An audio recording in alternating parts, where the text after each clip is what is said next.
నా అమ్మగారు అయ్యగారు కూడా వందనాలు.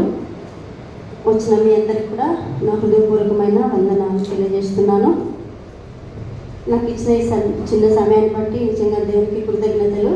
చెప్పేంత అర్హత కానీ జ్ఞానం కానీ లేదు, కానీ దేవుడు ఇచ్చిన సమయాన్ని, దేవుడు ఇచ్చిన ప్రేరేపణని కాదనుకొని వెళ్ళొద్దని సరే చెప్తాను అని అమ్మగారు అయ్యగారు అడిగినప్పుడు సరే అన్నాను.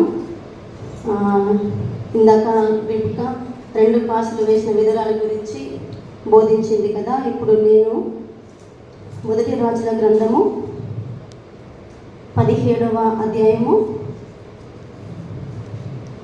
8వ వచనము సారేపాతు అనే ఒక విధురాల గురించి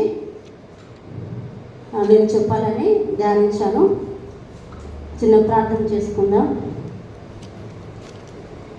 మహాపరిశుద్ధుడు, ప్రేమగల తండ్రి,